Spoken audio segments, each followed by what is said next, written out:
On the last episode of Warehouse Wilgus, the Murasame Liger faced a new foe in Kinglion Daisirius. Will the Liger live, or will King Lion quickly dispose of the new enemy with Daisirius? Find out in the next episode of Warehouse Wilgus.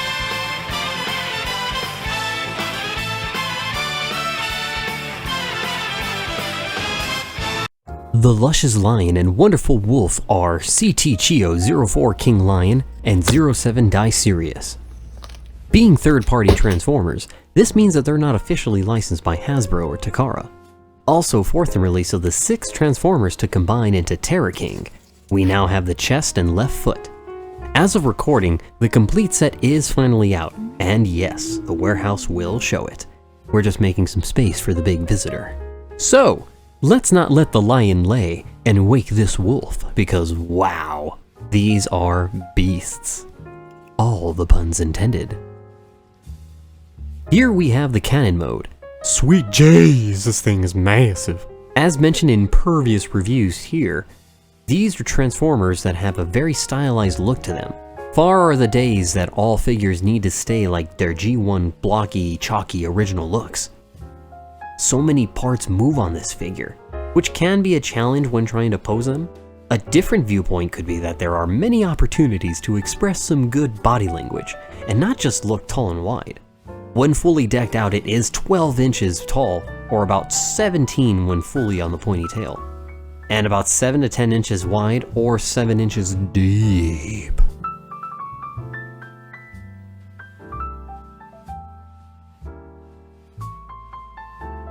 As of now, the detolf holding them is maxed. What? There's 3 more? Where am I gonna go? I don't know. What is that? Posing isn't bad with your standard over 90-degree movement at the elbows and knees. No forward crunch, but that is a bit of a trade-off for the combiner mode. It can split back though. Nice tail. Spicy. You have your thigh bicep swivel, as well as the long lion legs. Feet have some phenomenal pivoting too. Look at them. With the ankle guard being held up on the rear ankle, it does remind me of my Gundam builds. Do remember to check those out. I love how well the overall design is on this line. Again, this is really stylized and something for me. Fully articulated hands to hold amazing axe, and it can get bigger. I will say the back not being too sturdy can be an issue, and while on the subject of issues, there were many times I had to take a screwdriver to a few parts on the back cannons to get them to actually move. They were exceptionally tight, so do be careful. Forearm cannons, shoulder cannons, a giant lion face on the chest, and an oversized weapon? This really is a giant robot, and I love it. Also, a quick shout out to the painting. The different oranges and gold help make this figure stand out as a leader in this ragtag gang. But that's enough courtesy to the cannon mode. Let's take a look at the lion. After languishing at the idea of transforming the figures for the size comparisons in the different modes, it's a really pretty looking lion. My only comparison is the recent Murasame Liger model build I did at the end of January. Check out that video. There is a presence of grandness in this lion mode too. With all the accessories on, it looks menacing, and I was hoping I would get lucky to get some fun poses out of it. No parts stand out too much besides the giant cannons on the back. This is a great point to remind you that the die-cast metal on this figure helps keep it feeling like it really is getting your money's worth. This also helps reinforce the stability of the figure. Still, all of these Cang Toys Transformers have been fun to handle.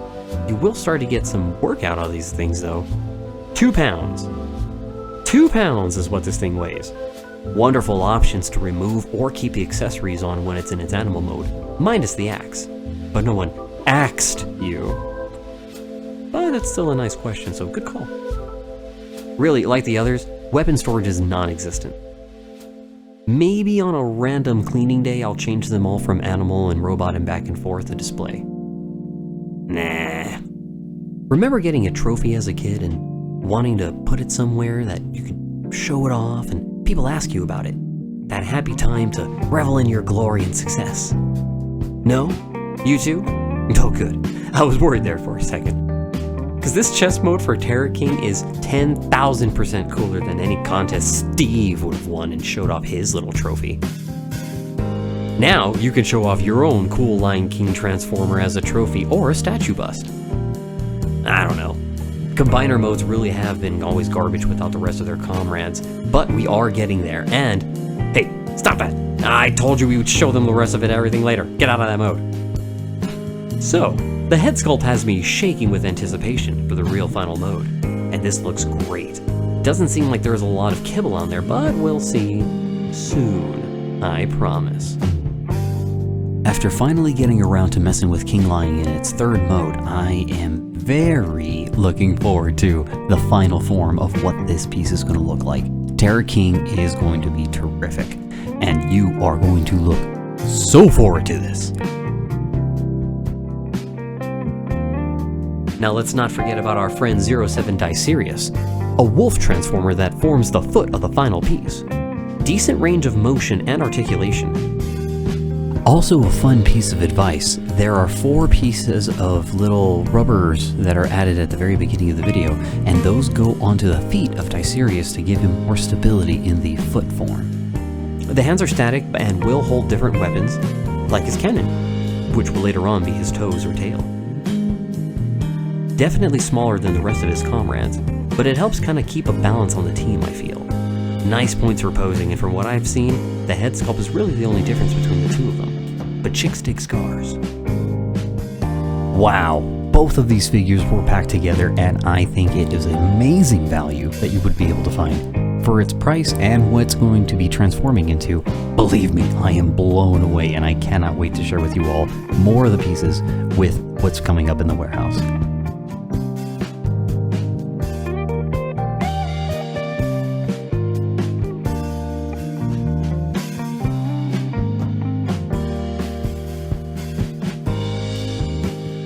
Four Transformers in, and 3 to go.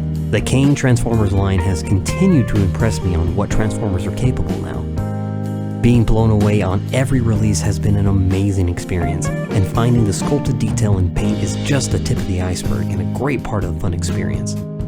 There has been a few points of concern, but overall it has been fun. Can't wait to share with you all more what's in store in the warehouse, so be sure to hit that like and subscribe button, and I'll catch you all at the next warehouse release. Yo tengo poder, crew.